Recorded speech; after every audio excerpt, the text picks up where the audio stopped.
Did Japan just threaten economic war with America?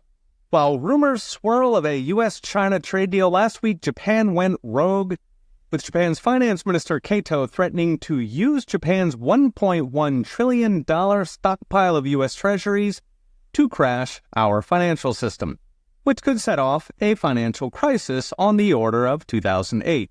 The Financial Times called it a, quote, baring of teeth. One Japanese analyst called it a dangerous provocation. Dangerous because if Japan were to dump hundreds of billions in treasuries, it could crash the entire American financial system, sending interest rates soaring and bond prices crashing. This would raise interest on mortgages and business loans, hitting home prices and strangling business, would also raise interest on our $37 trillion debt, but most important, it would bankrupt American banks whose assets are overwhelmingly in U.S. treasuries. As in, if bond prices collapse, their assets are worth less than what they owe depositors. They are bankrupt. We got a taste of this in 2023 when a parade of banks failed as bond prices fell on Fed hikes. Now, Kato later clarified that Japan has no plans to sell at the moment, but the message was loud and clear. Japan is perfectly happy to stab America in the gut. In case you wonder how much goodwill 80 years of protecting Japan bought us, turns out they see it as a protection racket. We pay or else. In a recent video, I mentioned how dumping treasuries is the nuclear option for China, who actually holds less than Japan. China only has $800 billion.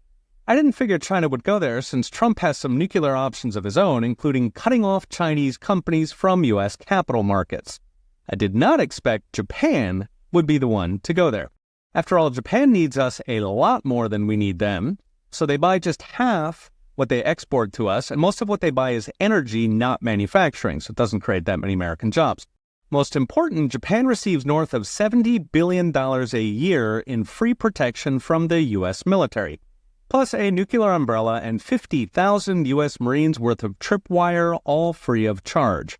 So Japan gets to run a $63 billion trade surplus, and it pockets $70 billion free from American taxpayers, Uncle Sugar in living color. And if we stop, apparently they will crash our entire financial system. So what's next? Brought to you by Unchained.com. Throughout this trade war, it's been downright striking how our supposed allies, like Canada, Europe, and now Japan, are apparently perfectly happy to turn on America as soon as the handouts stop. This should not be surprising. After all, countries are not charities. They don't have friends. They have interests.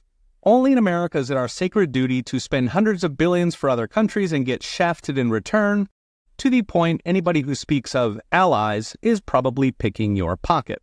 As for Japan, so long as we're baring teeth, it's an excellent opportunity for Trump to casually mention how the Japan-U.S. Security Treaty simply requires the U.S. to, quote, act if Japan is attacked. As in, no military response is required, no 50,000 Marines, just a sternly worded letter when China starts taking the Japanese islands they already claim as Chinese territory. When China is sitting down to talk and our supposed allies are making threats, it calls into question why we keep it up. Join Unchained this Wednesday at noon Eastern for a talk why company balance sheets are piling into Bitcoin. Reserve your free spot at unchained.com/Peter. Okay, we'll be watching. See you next time.